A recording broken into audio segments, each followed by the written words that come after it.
Film ini bercerita tentang kisah tragis kecelakaan pesawat Angkatan Udara Uruguay di Pegunungan Andes pada 13 Oktober tahun 1972. Pesawat itu mengangkut 40 penumpang yang terdiri dari pemain rugbi dan 5 orang awak kabin. Mereka harus bertahan hidup dari dinginnya cuaca ekstrim dan kekurangan makanan. Sebelum lanjut, sebaiknya kalian subscribe dulu agar tidak ketinggalan cerita seru selanjutnya.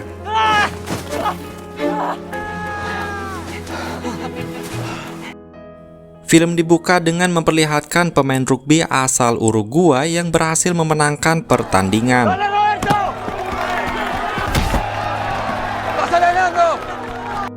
Atas kemenangan ini, mereka pun akan lanjut berlaga di Santiago, Chili. Mereka juga sepakat akan berlibur terlebih dahulu di Chili. Oleh sebab itu, beberapa anggota pun mengajak teman mereka untuk berlibur bersama. Santiago de Chile, $45. ¿Cuándo vas a encontrar un pasaje? Graciela, Bombón, Silvia. Fina. ¿Hacer el viaje con estos dos boludos? Por favor, te lo pido. ¿Puede ser el último viaje que podemos hacer juntos? Presiden klub lalu menyewa pesawat milik Angkatan Udara Uruguay untuk mengakomodasi perjalanan mereka. De 4 días con previsión de sol y clima.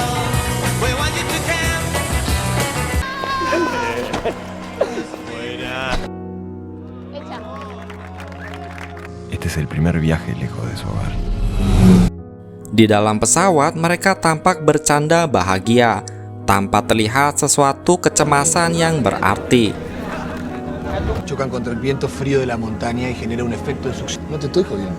Por eso las turbulencias. Imagínate, no se puede cruzar así como así la cordillera. Namun ketika melewati pegunungan Andes, seorang kopilot tiba-tiba berpindah ke bangku cadangan. Dengan raut wajah yang sangat panik meminta mereka pindah ke kursi depan. Tak lama kemudian pesawat pun tiba-tiba mengalami turbulensi, sehingga membuat suasana di dalam pesawat menjadi mencekam. Estamos aterrizando en Santiago. Sang pilot pun terus tancap gas agar segera keluar dari kabut tebal. Namun sang pilot keliru dalam mengidentifikasi jalur pesawat, sehingga berujung menabrak pegunungan Andes.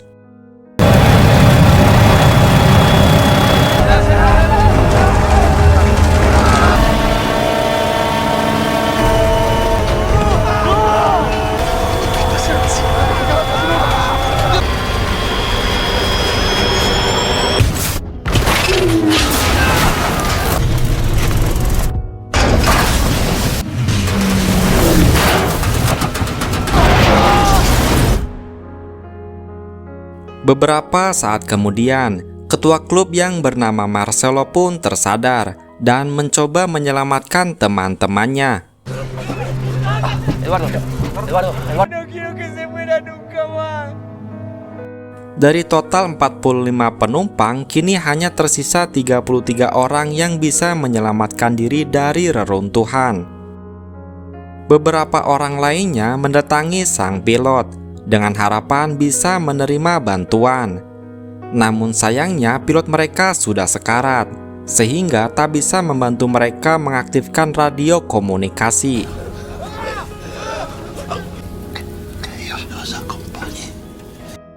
Pada malam harinya, di saat mereka masih dalam keadaan syok, mereka harus bertahan dari dinginnya badai di malam itu.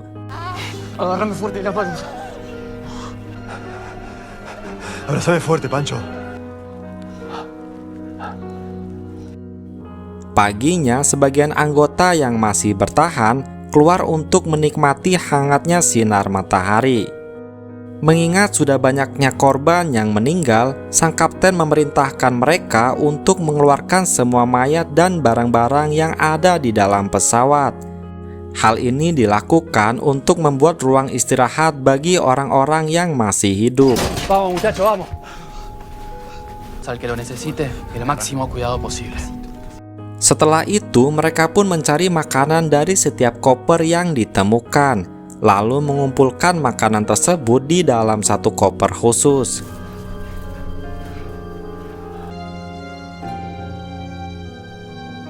Kemudian Marcelo membagi rata makanan ke setiap orang, di mana satu orang mendapatkan jatah satu keping biskuit dan ikan sarden secuil.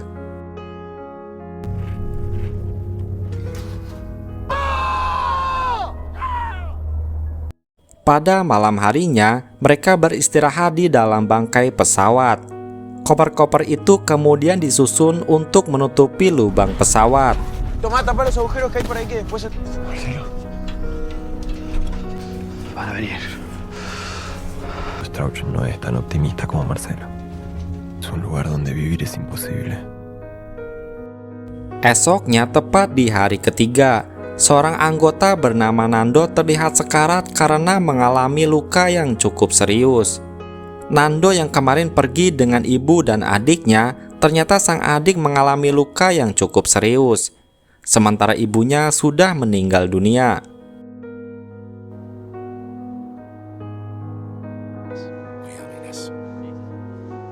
¿Cuánto tiempo estamos acá?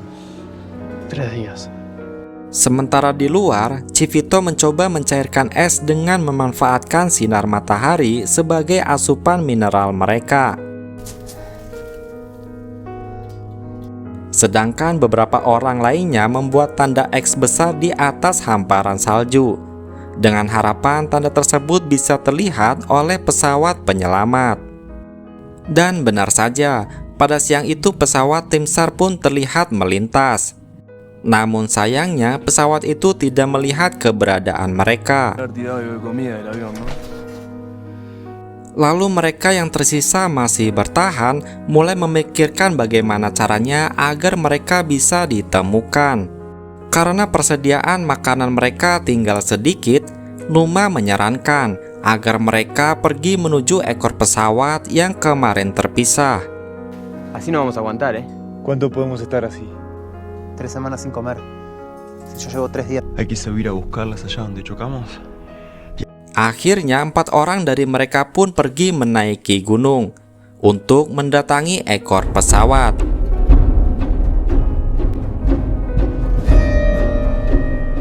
Tak lama kemudian mereka berhenti sejenak untuk beristirahat. Dari sinilah akhirnya mereka sadar bahwa pesawat mereka memang tidak terlihat dari atas. Oleh sebab itu pesawat penyelamat yang melintas tidak melihat keberadaan mereka. Lalu tiba-tiba terdengar suara getaran yang memaksa mereka untuk menghentikan perjalanan. Pada hari ke-6, makanan mereka sudah habis, sehingga beberapa di antara mereka mulai memakan apa saja.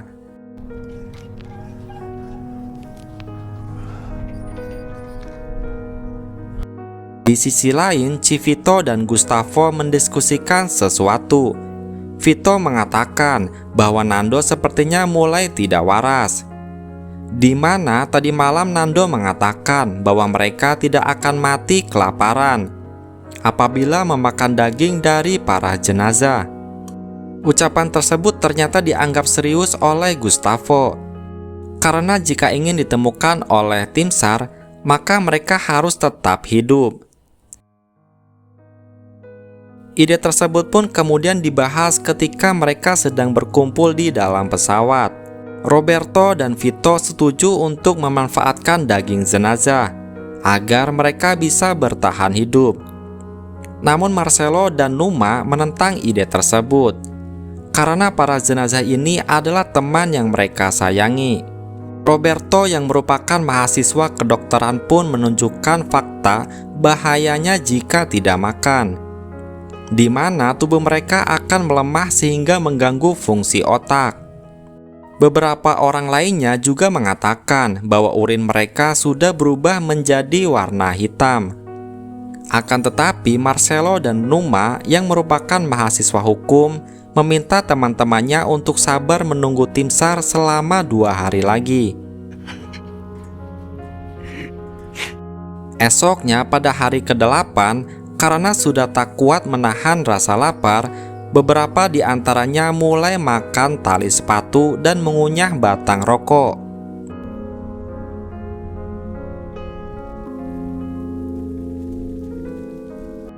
Adik Nando yang bernama Susi pun akhirnya meninggal dunia.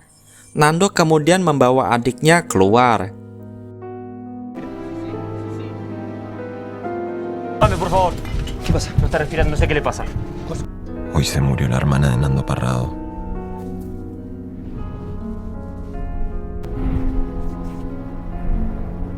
Yo no me voy a quedar acá. Kini hanya tersisa 27 orang dari rombongan tersebut. Pada hari ke-9, tepatnya 21 Oktober 1972, dalam suasana hening itu, Vito mengatakan jika dirinya meninggal. Dia mengizinkan mereka memakan tubuhnya agar bisa bertahan hidup. Kemudian Roberto juga mengatakan hal yang sama, disusul dengan Nando, Gustav, dan beberapa orang lainnya.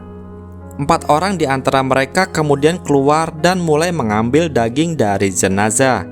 Lalu Nando pun menyusul keluar, hingga diikuti oleh sebagian orang lainnya.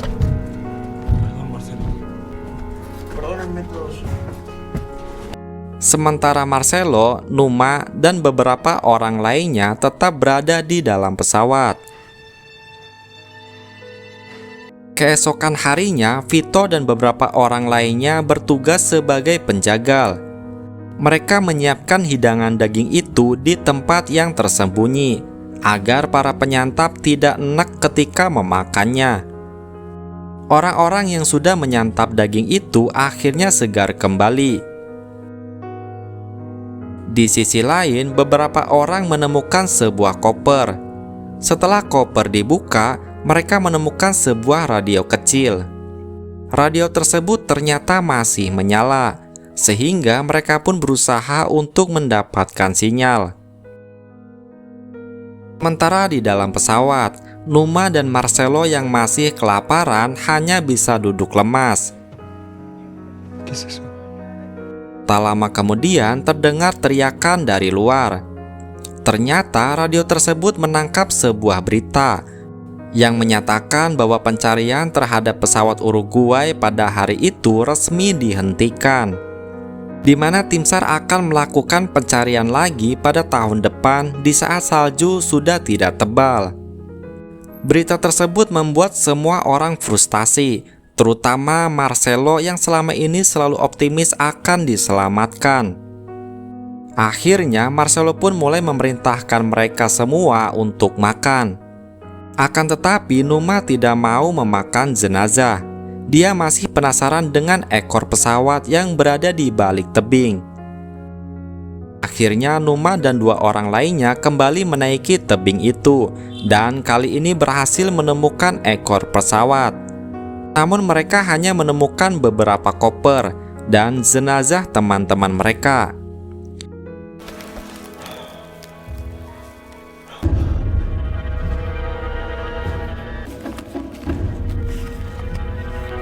Es Daniel Shaw, el primo de Fito.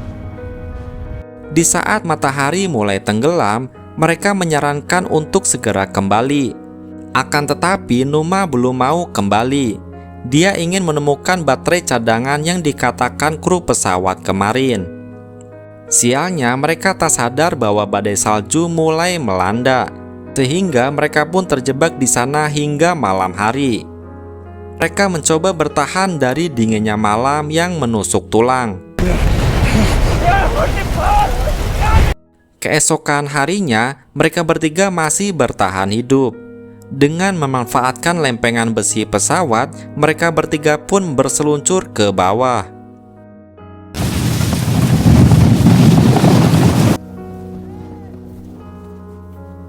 Sementara di dalam pesawat, Nando mengatakan rencana yang berniat mengitari pegunungan Andes menuju Chili.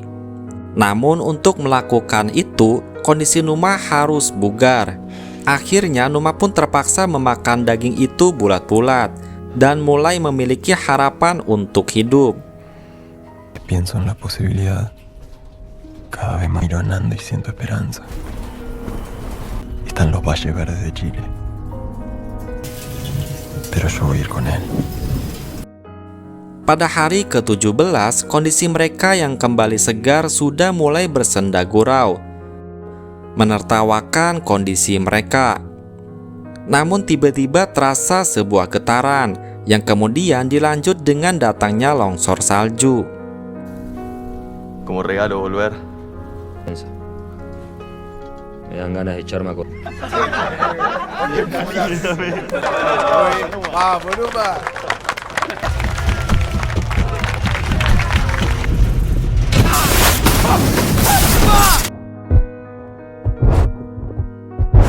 Longsor itu menimpa semua orang yang ada di sana, sehingga suasana kembali mencekam. Beberapa di antaranya ada yang berhasil keluar dari timbunan salju, namun beberapa lainnya ada yang meninggal, termasuk Marcelo sang kapten.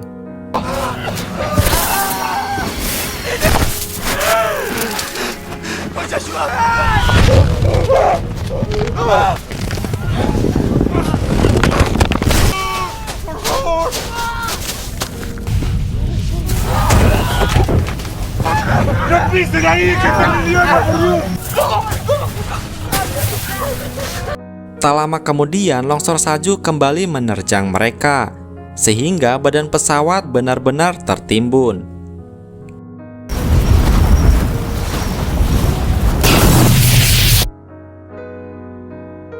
Namun beruntungnya Numa masih bisa membuat celah, sehingga udara tetap bisa masuk. ¡Coco! ¡Coco está muerto! ¡Soy Roy! Fito. Y Roque. ¡Marcelo! ¡Capitán! ¡Marcelo! Marcelo quedó atrapado. 17 días esperando un momento como este. Tendremos arriba. Podemos tener toda la montaña arriba. Keesokan harinya, mereka pun memindahkan teman-teman mereka yang meninggal. Mereka memutuskan untuk berlindung di dalam pesawat sampai badai salju berhenti. ¿Cuánto creen que vamos a estar acá? No podemos salir hasta... Pada hari ke-18 adalah hari kedua mereka tertimbun longsor. Namun beruntungnya mereka masih bisa bertahan hidup berkat Vito yang terampil mengiris daging. Namun pada saat itu persediaan daging mereka sudah habis, sehingga mereka pun terpaksa mengambil daging dari rekan mereka yang baru saja meninggal. ¿Ahora se van a dejar morir?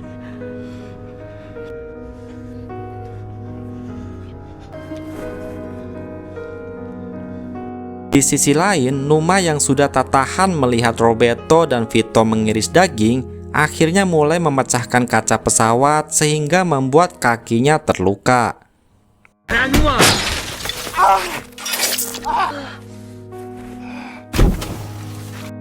Pada hari ke-20, Numa kembali mencoba memecahkan kaca jendela.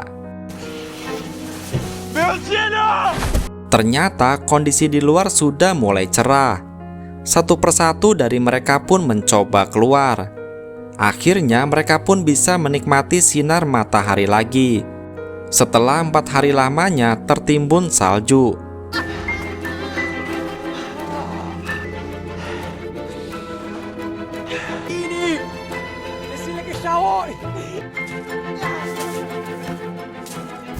Pada hari itu mereka mencoba menyingkirkan salju yang menimbun pesawat. Muestra esa pierna. Sementara luka di kaki Numa sudah semakin memburuk, sehingga membuat kondisinya sangat lemah. Arturo pun memberikan sedikit nasihat kepada Numa, bahwa kondisi mereka di sana berada di batas normal, sehingga segala sesuatu yang mereka lakukan untuk bertahan hidup akan dianggap sebagai pengecualian hukum. Setelah mendengar hal itu, Numa pun akhirnya sadar apa yang dimaksud oleh Alvaro. Sin decirnos a qué amigo perteneció. Yo creo en ese Dios. En Fito. Sos un filósofo, Arturo. Esokan harinya, Nando yang mulai kesal mulai mengajak beberapa orang untuk mencari jalan keluar. Namun tidak ada yang berani keluar mengingat cuaca masih terlalu dingin, sehingga mereka akan mati kedinginan di luar sana. Mereka harus merencanakannya dengan matang jika ingin pergi dari zona tersebut. Sementara semua orang masuk ke dalam pesawat, Nando masih memaksa Roberto agar mau ikut berjalan bersamanya. Pada hari ke-34, akhirnya suhu udara mulai memanas. Hari itu juga keadaan Arturo semakin memburuk karena paru-parunya tergenang air. Hingga akhirnya Arturo pun tidak dapat tertolong lagi. Tiene los pulmones encharcados, pero nadie puede respirar por él.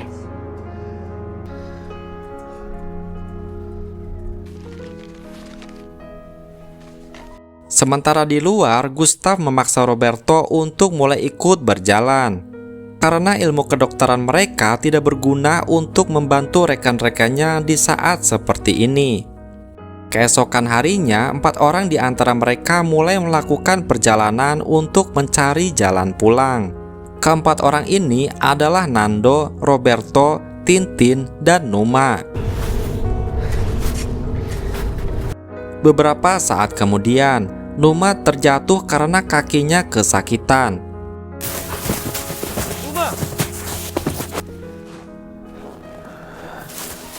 Setelah dicek, ternyata luka di kakinya sudah mengalami infeksi.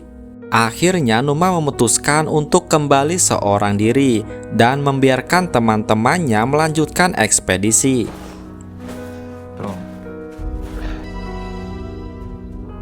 Akhirnya Numa pun sampai dengan kondisi lemah karena disertai demam. Di saat yang sama, salah satu rekan mereka meninggal dunia karena kondisinya yang sudah sangat mengkhawatirkan.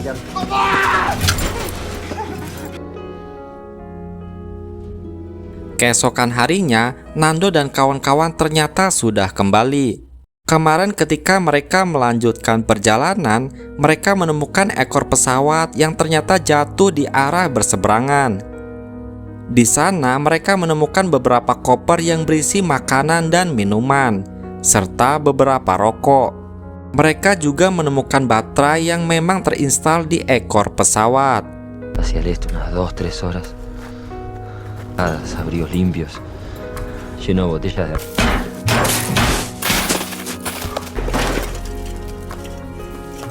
Las baterías del avión. Va a ser más fácil traer la radio para acá. Siang itu mereka kembali ke ekor pesawat untuk mencoba menyalakan radio dari kokpit pesawat. Mereka juga mengajak Roy yang merupakan mahasiswa elektro. Baterai tersebut ternyata masih berfungsi. Roy lanjut menghubungkannya dengan radio yang mereka bawa. Radio tersebut pun akhirnya bisa menyala. Namun sinyal komunikasi tidak bisa mereka dapatkan.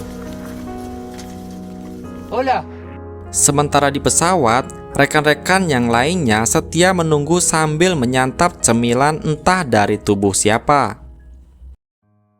Di sisi lain, Numa menolak makanan itu karena menganggap hidupnya sudah tidak akan lama lagi. Me estoy muriendo. Me queda todo por hacer. Pancho.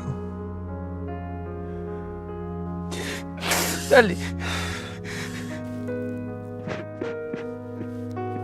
Sedangkan di tempat ekor pesawat, keempat orang itu masih tetap berusaha memperbaiki radio. Namun usaha mereka gagal total. Tintin kemudian menemukan beberapa lembar kain waterproof yang kemudian mereka bawa pulang. Keempat orang ini akhirnya kembali dengan membawa kabar buruk. Namun kain waterproof ini bisa mereka manfaatkan untuk menjadi selimut di saat berada di alam terbuka. Keesokan harinya, berita di radio menyatakan bahwa mereka akan kembali melanjutkan pencarian. Berita tersebut membuat Roberto mengurungkan niatnya soal berjalan mencari jalan pulang. Akan tetapi, Nando tetap memaksanya, karena Nando tidak mau menggantungkan nasib kepada pesawat tim SAR. Quien se empeña en sacar fotografías. ¿Para quién serán esas imágenes? O para otras personas que ahora mismo no recuerdan. Fotos. Volveremos a vivir en su imaginación. ¿Qué nos pasó? Sementara di dalam pesawat, kondisi Numa semakin memburuk. dia mengatakan kepada Nando bahwa sepertinya ajalnya sudah dekat. Numa juga mengizinkan tubuhnya dimakan agar mereka bisa bertahan hidup.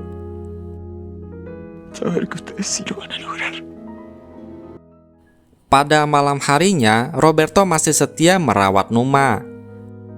Namun sayangnya, keesokan harinya Numa akhirnya meninggal dunia.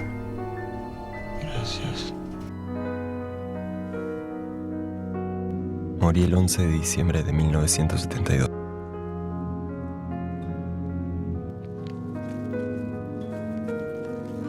Kini hanya 16 orang lagi yang masih bertahan hidup. Setelah itu, Roberto akhirnya menyatakan siap untuk melakukan perjalanan. Esokan harinya, Nando, Roberto, dan Tintin bersiap untuk melakukan perjalanan. Rute yang mereka pilih kali ini menuju barat, yaitu ke arah Chili.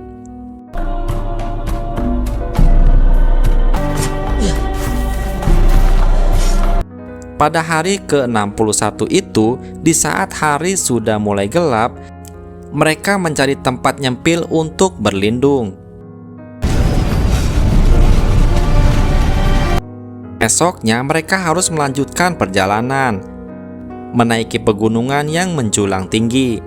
Sampai akhirnya mereka pun tiba di puncak gunung yang mereka daki.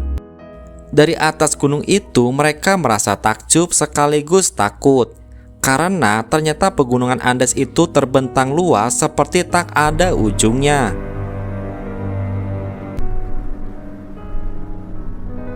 Meskipun begitu, Nando memutuskan untuk tetap melanjutkan perjalanan. Dia melihat ada 2 puncak gunung yang tidak ada saljunya.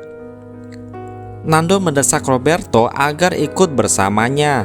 Akhirnya Tintin pun memilih untuk kembali ke pesawat untuk mengambil perbekalan lagi, karena perjalanan itu diperkirakan akan mencapai 1 minggu. ¿Lo ves? Ahí está Chile. Ten cuidado. Hacia el oeste. Desde arriba se ven unos picos más bajos. Perfecto. Tienen comida como para 10 días. Beberapa hari kemudian, Nando dan Roberto akhirnya sampai di suatu lembah berbatu.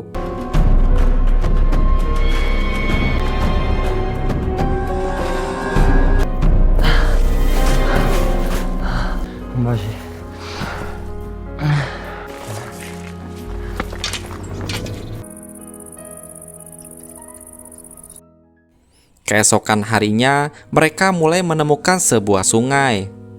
Tak lama kemudian, mereka bertemu dengan seorang polisi gunung. Setelah berhasil menyelamatkan Nando dan Roberto, polisi itu pun langsung lari terbirit-birit ke kantor untuk menyampaikan berita tersebut. Kepala polisi lantas menyuruh pemerintah Chili untuk mengarahkan tim SAR. Tim SAR pun langsung menandai lokasi jatuhnya pesawat. No podemos ni caminar.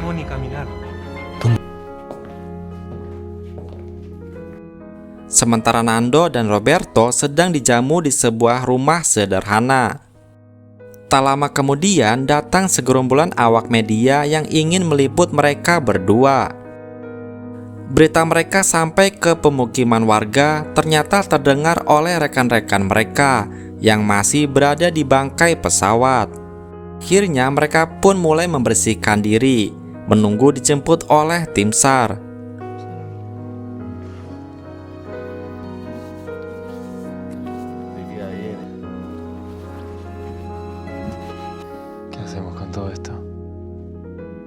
Sementara Gustavo mengumpulkan barang-barang milik teman-temannya untuk dijadikan kenang-kenangan. Nando kemudian ikut menaiki helikopter untuk menunjukkan di mana lokasi teman-temannya. Roberto Canesa. Beberapa saat kemudian, akhirnya 2 pesawat tim SAR pun sampai di lokasi.